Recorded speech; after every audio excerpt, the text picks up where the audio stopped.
ओम नमः शिवाय। हर हर महादेव।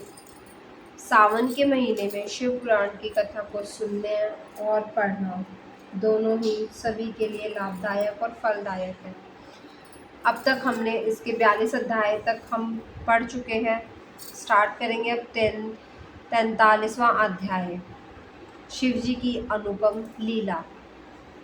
ब्रह्मा जी बोले, हे नारद, तुमको अपने सामने देख कर देवी मैना बहुत प्रसन्न हुई और तुम्हें प्रणाम करके बोली, हे मुनि श्रेष्ठ नारद जी, मैं भगवान शिव के इसी समय दर्शन करना चाहती हूँ। मैं देखना चाहती हूँ कि जिन शिव को पाने के लिए मेरी बेटी ने इतनी घोर तपस्या की, अनेक कष्टों को भोगा, उन शिव जी का रूप कैसा है, कैसे दिखते हैं। यह कहकर तुम्हें साथ लेकर देवी मैना चंद्रशाला की ओर चल पड़ी। उधर शिव भगवान भी मैना के इस अभिमान को समझ गए और मुझसे व विष्णु जी से बोले कि तुम सब देवताओं को अपने साथ लेकर गिरिराज हिमालय के घर पहुंचो, मैं भी अपने गणों के साथ पीछे पीछे आ रहा हूँ। भगवान विष्णु ने भगवान शिव की आज्ञा मानी और सब देवताओं को बुलाकर उनकी आज्ञा का पालन करते हुए शैलराज के घर की ओर प्रस्थान किया। देवी मैना तुम्हारे साथ अपने भवन के सबसे ऊंचे स्थान पर जाके खड़ी हो गई। तब देवताओं की सजी सजाई सेना को देखकर मैना बहुत प्रसन्न हुई। बारात में सबसे आगे सुंदर वस्त्रों को धारण करते हुए गंधर्वगण अपने वाहनों पर सवार थे, बाजा बजाते और नृत्य करते आ रहे थे। इनके गण अपने हाथों में ध्वजा पताका लहरा रहे थे। साथ ही स्वर्ग की सुंदर अप्सराएं मुग्ध होकर नृत्य कर रही थी। उनके पीछे वसु आ रहे थे, फिर मणि मुगरी वादी यक्ष यमराज निवृत्ति वरुण वायु कुबेर ईशान देवराज इंद्र चंद्रमा सूर्य भृंगु आदि देव मुनीश्वर एक से एक सुंदर एवं मनोहारी रूप के स्वामी थे और सर्वगुण संपन्न जान पड़ते थे। उन्हें देखकर नारद, वह तुमसे यही प्रश्न करती कि क्या ये शिव है? तब तुम मुस्कुराए हुए ये उत्तर देते, नहीं, ये भगवान शिव के सेवक हैं। देवी मैना यह सुनकर हर्ष से विभोर हो जाती कि जब सेवक इतने सुंदर हैं और वैभवशाली हैं, तो वे स्वयं कितने रूपवान और ऐश्वर्य से संपन्न होंगे। उधर दूसरी ओर भगवान शिव, जो कि सर्वेक्षर, उनके भला जगत की कोई बात कैसे छिप सकती है। वे देवी मैना के हृदय की बात तुरंत जान गए और मन ही मन उनके मन से उत्पन्न अहंकार का नाश करने का निश्चय कर लिया। तभी वहां से जब मैना और नारद तुम खड़े हुए थे, श्री हरि विष्णु पधारे। उनकी कांति के सामने चंद्रमा की कांति भी फीकी पड़ जाती थी। वे चलंदर के समान श्याम तथा चार भुजाधारी और पीले वस्त्र पहने हुए थे।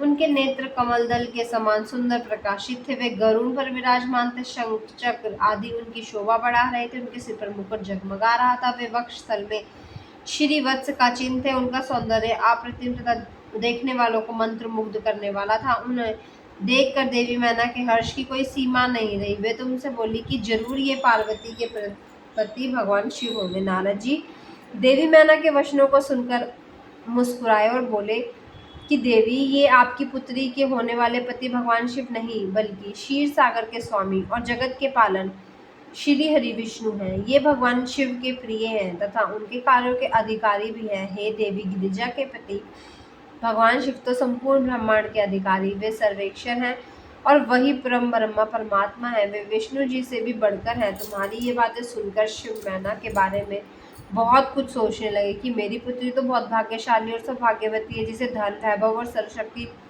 संपन्न वर मिला। यह सोचकर उसका हृदय हर्ष से प्रफुल्लित हो रहा था। वे शिव जी को दामाद के रूप में पाकर अपने कुल का भाग्योदय मान रही थी। वे कह रही थी कि पार्वती को जन्म देकर मैं धन्य हो गई, मेरे पति गिरिराज हिमालय भी धन्य हो गए। मैंने अनेक तेजस्वी देवताओं के दर्शन किए हैं, इन सभी के द्वारा पूज्य, और इन सबके अधिपति मेरी पुत्री पार्वती के पति, फिर तो भाग्य सर्वथा सराहनीय योग्य है। इस प्रकार मैना अभिमान में आकर जब यह सब कह रही थी, उसी समय शिवजी अभिमान दूर करने के लिए अद्भुत रूप वाले गणों को आगे करके शिवजी भी आगे बढ़ने लगे। भगवान शिव के सभी गण मैना के अहंकार और अभिमान का नाश करने वाले थे। भूत प्रेत पिशाच आदि अत्यंत कुरूप गणों की सेना सामने आ रही थी। उनमें से कई बवंडर रूप धारण किए थे। किसी की टेढ़ी सूंड थी, किसी के होठ लंबे थे, किसी के चेहरे पर दाढ़ी मूछ ही दिखाई देती थी, किसी के सिर पे बाल नहीं थे तो किसी के सिर पर घना जंगल था, किसी की आंखें नहीं थी, कोई अंधा था तो कोई काना था, किसी को तो नाक ही नहीं थी।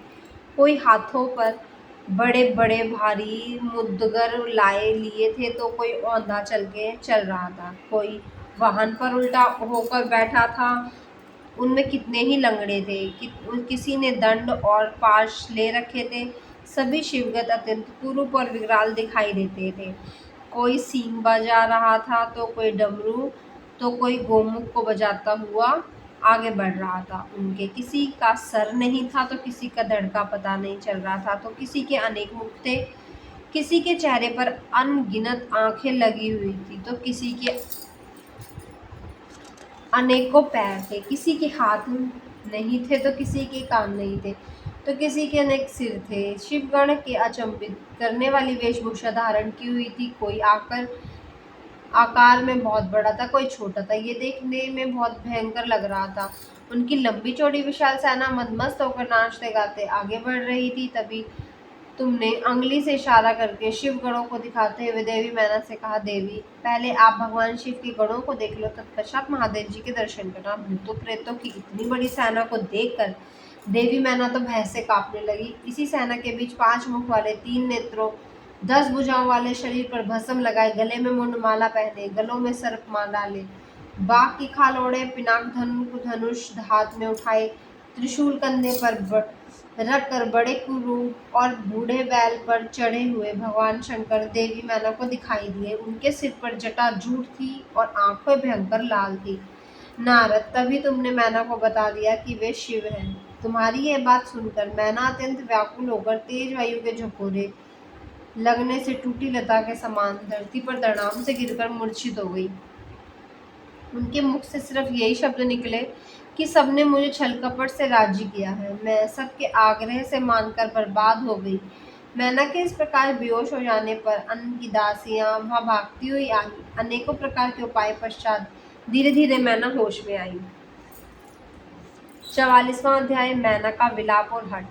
ब्रह्मा जी बोले, नारद, जब हिमालय की पत्नी मैना को होश आया तो बड़े दुखी हुई और रोने लगी। उनका जोर जोर से दहाड़े मारकर रोकने का नाम ही नहीं ले रहा था। वे रोते हुए अपने पुत्रों पुत्री, अपने गिरिराज हिमालय, सहर्षि नारद, सप्त ऋषियों की निंदा करते हुए उन्हें कोस रही थी। मैना बोली, हे नारद मुनि, आपने ही मेरे घर आकर ये कहा था कि शिवा शिव का वर्ण करें। तुम्हारी बातों को सुनकर मैंने अपनी पुत्री को भगवान शिव की तपस्या करने के लिए वनों में भेजा। मेरी बेटी ने अपने तप के द्वारा शिव को प्रसन्न किया। अपनी ऐसी तपस्या की जो बड़े बड़े ऋषि मुनियां भी कठिन है, परंतु इतनी पूजा आराधना का यह फल उसे देखने को मिला कि जो कि देखने में दुख देने वाला है। इसे हमें अत्यंत दुख और भय प्राप्त हुआ। हे भगवान, मैं क्या करूं, कहाँ जाऊं भला? कौन मुझे इस असहाय दुख से छुटकारा दिला सकता है? मैं तो किसी का भी अपना मुख दिखाने योग्य नहीं रही। भला कोई भी देखो वे दिव्य सप्तऋषि और उनकी वो धूर्त पत्नी अरुंधति कहाँ चली गई, जो मुझे समझाने आई थी, जिसने मुझे झूठे सच कहकर जबरदस्ती इस विवाह के लिए स्वीकृति ले ली थी। यदि वे मेरे पास सामने आ जाए तो मैं उनकी ऋषियों की दाढ़ी मुख नोच लूं। हाय, मेरा तो सब कुछ लुट गया, मैं तो बर्बाद हो गई। यह कहकर देवी मैना अपनी पुत्री पार्वती से बोली, तूने हमेशा कौन से जन्म का बदला लिया है? तूने यह कार्य कर दिया जो तेरे माता पिता के लिए अत्यंत दुख का कारण बन गया है।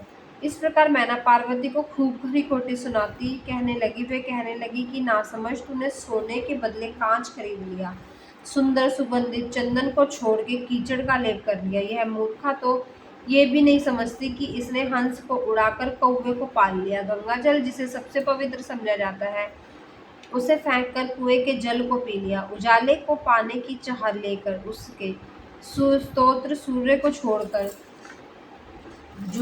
जुगनू को पकड़ने के लिए दौड़ पड़ी। चावल के भूसे को रखकर अच्छे चावल को फेंक दिया। बेटी, तूने हमारे कुल के यश का सर्वनाश करने की इच्छा कर दी। तभी तो मंगलमयी विभूति को फेंक कर घर में चिता की अमंगलमयी राख को लाना चाहती है। जानवरों के सिरमौर सिंह को त्याग कर सियार के पीछे पड़ी है। पार्वती, तूने बड़ी भारी मूर्खता की है, जो कि सूर्य चंद्रमा श्री हरि विष्णु देवराज इंद्र जैसे सुंदर सरगुण संपन्न परम ऐश्वर्य और वैभव के स्वामियों को छोड़कर दुष्ट नारद की बातों में आकर एक महाकुरु शिव के लिए दिन रात वनों की खाक शांति रही, घोर तपस्या करती रही।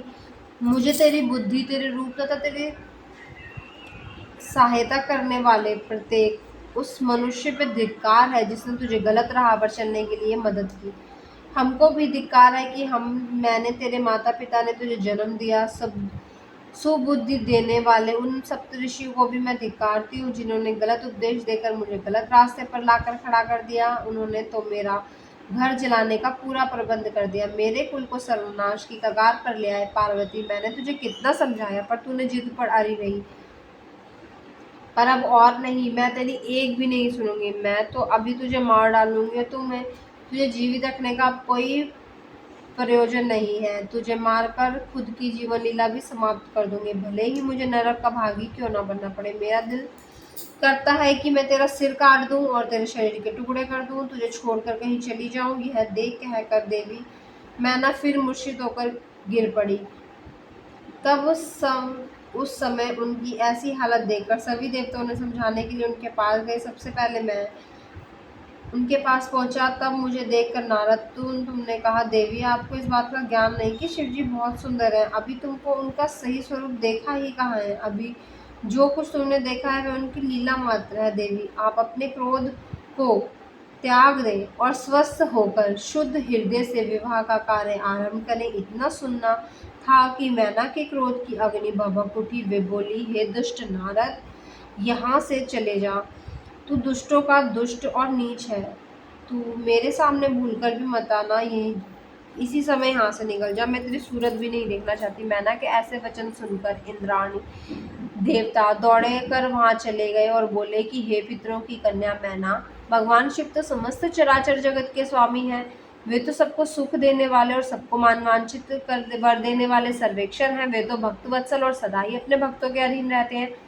आपकी पुत्री पार्वती ने कठिन तप पर करके भगवान को प्रसन्न किया है। वरदान के रूप में उनको पति होने का वर प्राप्त हुआ है, तभी तो आज वरदान को पूरा करने के लिए, उनका पाणिग्रहण करने के लिए यहाँ पधारे हैं। यह सुनकर मैना और अधिक रोने लगी और बोली, शिव तो बहुत भयंकर है, मैं अपनी पुत्री पार्वती कदापि उन्हें नहीं दूंगी। आप सब देवता क्यों ये षड्यंत्र रच रहे हैं? आप मेरे प्राण प्रिय फूलों के समान कोमल पुत्री को क्यों इन भूत प्रेतों के हवाले करना चाहते हैं? इस प्रकार मैना देवी सब देवताओं पर क्रोधित होकर उन्हें फटकारने लगी। जब वशिष्ठ आदि सप्तऋषि ने देवी मैना के इस प्रकार के वचन सुने तो वे भी मैना को समझाने लगे, निकट आए। तब वे बोली, हे पितरों की कन्या मैना, हम तो तुम्हारा कार्य सिद्ध करने के लिए आए हैं। भगवान शिव का दर्शन तो सभी पापों का नाश करने वाला है। यहाँ तो स्वयं वे आपके घर पधारे हैं। इस बात को सुनकर देवी मैना को कोई संतोष नहीं हुआ। उनका क्रोध यथावत रहा। उन्होंने फिर कहा, मैं पार्वती के टुकड़े कर दूंगी परंतु शिव के साथ नहीं भेजूंगी। दूसरी ओर देव मैना के इस व्यवहार से चारों ओर हाहाकार मच गया। जब शैलराज हिमालय को मैना के इस व्यवहार की सूचना मिली तो वे फौरन दौड़ते हुए अपनी पत्नी के पास आए और बोले, हे प्रिय, तुम इतनी क्रोधित क्यों हो? देखो हमारे घर कौन कौन से महात्मा पधारे हैं और तुम इनका अपमान कर रही हो। तुम भगवान शंकर के भयानक रूप को देखकर भयभीत हो गई। देवी, वे तो सर्वेक्षण है, भय करना छोड़कर उनके मंगल का मैं रूप का दर्शन करो। विवाह के शुभ कार्यों को शुभारंभ करो, अपने हट को छोड़ो और क्रोध का त्याग कर शिव पार्वती विवाह के मंगल कार्यों को संपन्न करो। देवी, तुम जानती हो कि भगवान शिव की अनुपम लीलाएं करते हैं, यह भी उनकी लीला का एक भाग ही है। अतः तुम्हें अपने मन के डर को दूर करे यथा शीघ्र पूर्ववत कार्य करो। शैलराज हिमालय के ऐसे वचन सुनकर अब उनकी पत्नी मैना अत्यंत क्रोधित हो गई और बोली, हे स्वामी, आप ऐसा करिए कि पार्वती गले में रस्सी बांधकर उसे पर्वत से नीचे गिरा दीजिए, फिर समुद्र में डबो दीजिए, चाहे कुछ भी करके उसकी जीवन लीला समाप्त कर दीजिए। मैं आपको कुछ नहीं कहूँगी, परंतु मैं पार्वती का हाथ इसके हाथ में किसी भी हाल में नहीं दूंगी। यदि फिर भी अपने हठ पूर्वक पार्वती का विवाह शिवजी से करने की ठान ली है तो मैं अपने प्राणों को त्याग दूंगी। अपनी माता मैना के ऐसे वचन सुनकर पार्वती उनके करीब आकर बोली, माता, आप तो ज्ञान की प्रतिमूर्ति हैं, आप सदा ही धर्म के पथ पर अनुसरण करने वाली हैं। भला आज ऐसा क्या हो गया जो आप धर्म के विमुख हो रही हैं? हे माता, महादेव तो देवों के देव हैं, वे निर्गुण निराकार हैं, वे तो परम ब्रह्म परमात्मा है और सबके सर्वेक्षण है। वे तो इस संसार की उत्पत्ति के आधार है। भगवान शिव भक्त वत्सल है, वह अपने भक्तों को सदैव सुख देते हैं। भगवान शिव सब अनुष्ठानों के अधिष्ठाता है। वे ही सबके कर्ता और हर्ता और स्वामी हैं। ब्रह्मा विष्णु भी सदा उनकी सेवा में तत्पर रहते हैं। हे माता, आपको इस बात का गर्व होना चाहिए कि आपकी पुत्री का हाथ मांगने के लिए देवता भी याचक की भांति आपके दरवाजे पर पधारे हैं। आते आप बेकार की बातों को छोड़कर उत्तम कार्य करो। मुझे भगवान शिव के हाथों में सौंपकर अपने जीवन को सफल कर लो। माता, मेरी छोटी सी विनती स्वीकार कर लो और मुझे शिव के चरणों की उनकी सेवा के लिए समर्पित कर दो। माँ, मैंने मन, वाणी और क्रिया द्वारा शिव भगवान को अपना पति बनाया है। अब मैं किसी और का वर्ण नहीं कर सकती। मैं सिर्फ महादेव जी की ही सिमरन करती हूँ। उन्हें पति रूप में पाने की इच्छा लेकर ही अपनी जिंदगी के लिए इतने वर्ष बिताए हैं। भला आज मैं अपने वचन से कैसे पीछे हट जाऊँ? पार्वती जी के कहे वचनों को सुनकर मैना के क्रोध आधिक्य से उद्वेलित हो गई और उसे डांटने लगी, बुरे वचन कहने लगी। मैना रोती जा रही थी। मैना और मैंने और वहां उपस्थित सभी महान आत्माओं सिद्धों ने देवी मैना को समझाने का बहुत प्रयत्न किया, परंतु सब निरर्थक सिद्ध हुआ। वे किसी की स्थिति को समझने को तैयार ही नहीं थी। तभी उनके हठ की बातें सुनकर परम शिव भगत भगवान विष्णु भी आ पहुंचे और बोले, हे पितरों की मानसी पुत्री शैलराज हिमालय की पत्नी मैना, आप ब्रह्मा जी को कुल से संबंधित है, इसी कारण आपका सीधा संबंध धर्म से है। आप धर्म की आधारशिला है, फिर भला कैसे धर्म का त्याग कर सकती हैं? इस प्रकार हट करना आपको शोभा नहीं देता। स्वयं सोचिए भला, सभी देवता ऋषि मुनि स्वयं ब्रह्मा जी और मैं आपसे असत्य वचन क्यों कहेंगे? भगवान शिव निर्गुण और सगुण दोनों ही हैं। वे कुरूप भी हैं और स्वरूप भी हैं। सभी उनका पूजन करते हैं। वे ही सज्जनों की गति और मूल प्रकृति रूप देवी एवं पुरुषोत्तम का निर्माण भगवान शिव ने ही किया है। मेरी और ब्रह्मा जी की उत्पत्ति भी भगवान शिव के द्वारा ही हुई है। उसके बाद सारे लोगों का हित करने के लिए उन्होंने स्वयं भी रुद्र देवता का अवतार धारण कर लिया है। तत्पश्चात वेद देवता और तथा इस जल एवं थल में जो भी चराचर वस्तुएं या प्राणी दिखाई देता है, उस सारे जगत की रचना भगवान शिव ने ही तो की है। हे देवी, कोई भी उनके रूप को नहीं जानता और ना ही जान सकता है।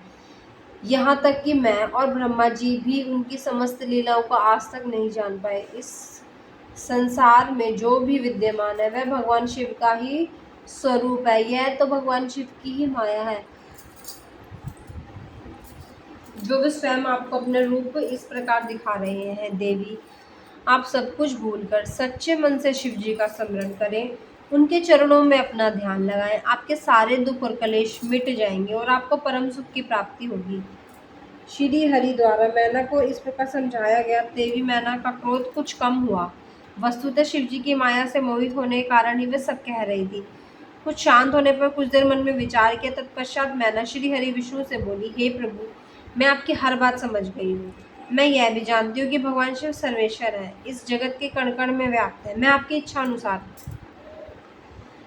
भगवान शिव को अपनी पुत्री को सौंपती हूँ, पर मेरी एक शर्त है। तब विष्णु भगवान के आग्रह करने पर देवी मैना ने कहा, यदि महादेव जी सुंदर शरीर धारण कर ले तो मैं सहज अपनी पुत्री पार्वती का विवाह उनसे कर दूंगी। ऐसा कहकर देवी मैना चुप हो गई।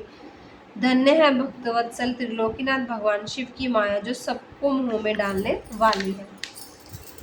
45वां अध्याय, शिव का सुंदर व दिव्य स्वरूप दर्शन। ब्रह्मा जी बोले, हे नारद, जब उस समय देवी मैना ने विष्णु जी के सामने इस प्रकार की शर्त रखी तो मैंने तुमको भगवान शिव के पास जाने का आदेश दिया। वहां जाकर उनकी स्तुति की संतुष्ट किया। तब तुम्हारी बात से देवताओं का कार्य सिद्ध करने की इच्छा से भगवान ने प्रसन्नता पूर्वक अद्भुत उत्तम और दिव्य रूप धारण कर लिया। उस समय भगवान शिव कामदेव से भी अधिक रूपवान लग रहे थे। उनके सुंदर रूप लावण्य को देखकर तुम प्रसन्न होते हुए तुरंत देवी मैना के पास उन्हें शुभ समाचार देने के लिए चले।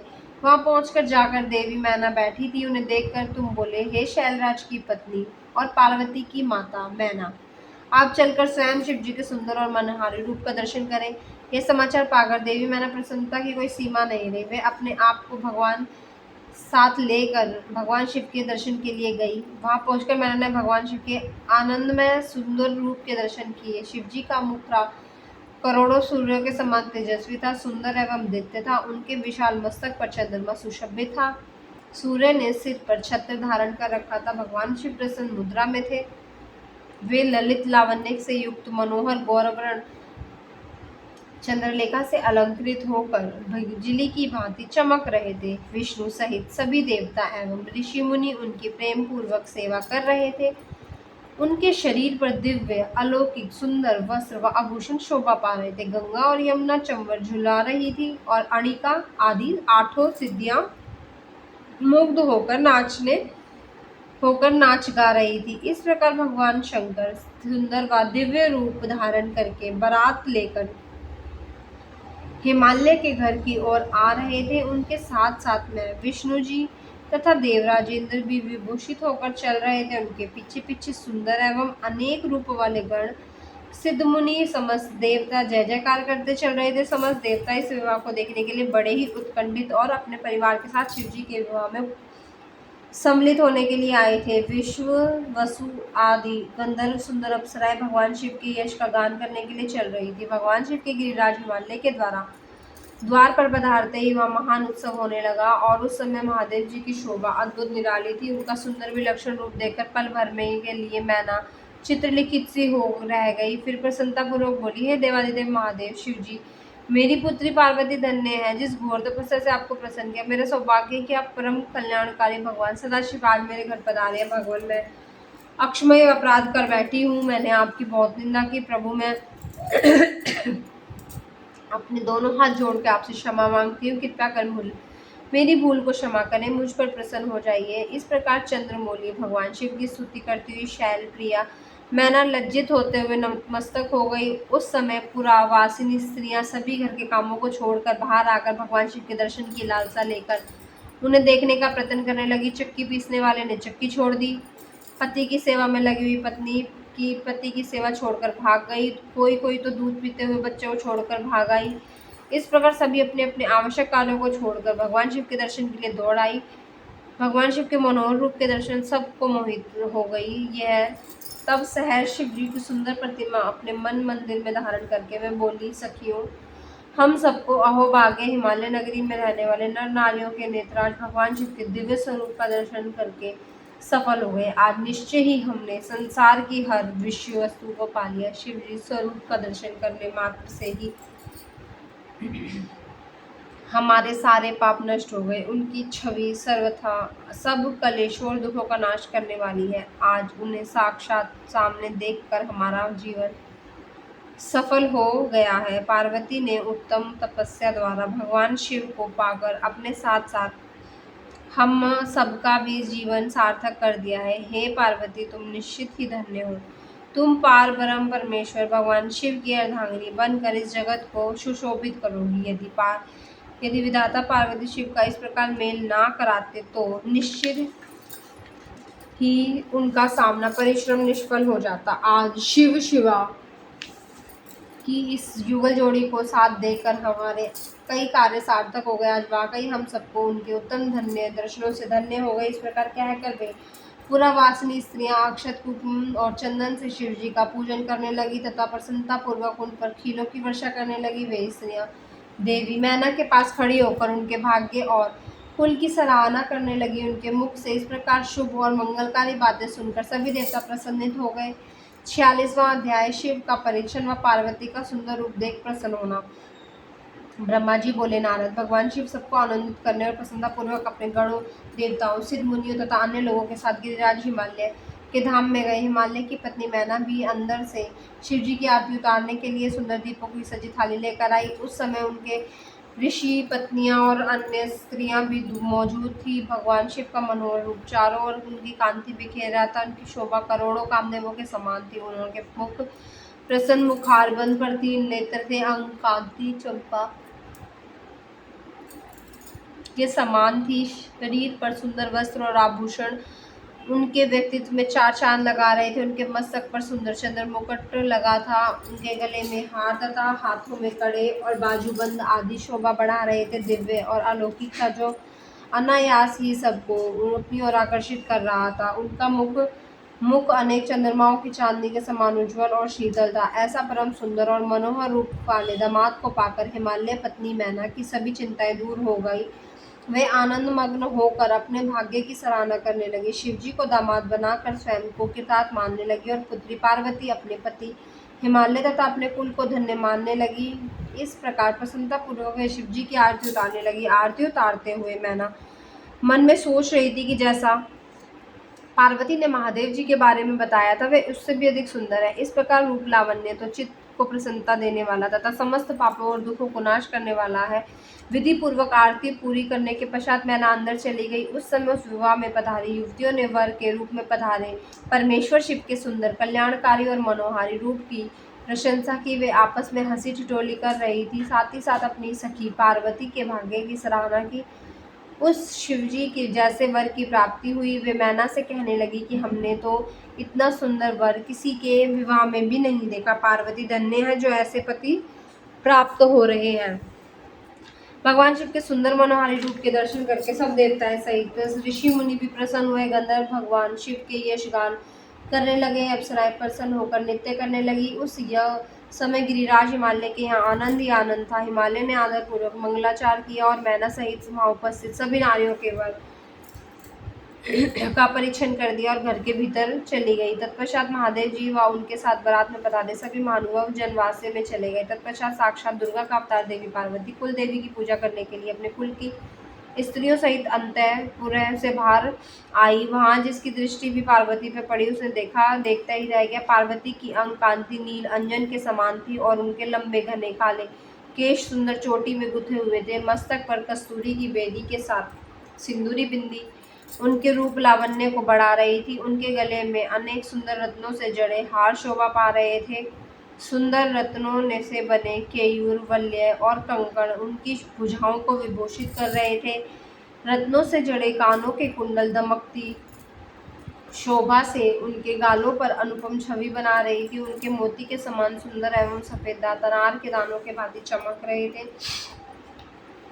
उनके होठ मधु से भरे बिंब फल की तरह लाल थे। महावर पैरों की शोभा में वृद्धि कर रही थी। उनके अंगों में चंदन अगर कस्तूरी कुमकुम अंगराग लगा रखा था। पैरों में पड़ी पाजेब से निकली धनुधारियों की रुन की आवाजें कानों में मधुर संगीत घोल रही थी। उनकी इस मंत्र मुग्ध छवि को देखकर सभी देवता उनके सामने नतमस्तक होकर जगत जननी पार्वती को भक्ति भाव से प्रणाम कर रहे थे। उस समय भगवान शिव की अनुपम सौंदर्य की कनखियों से देखकर हर्ष का अनुभव कर रहे थे। पार्वती के अनुपम रूप को देखकर शिवजी ने अपनी विरह की विद्या को त्याग दिया।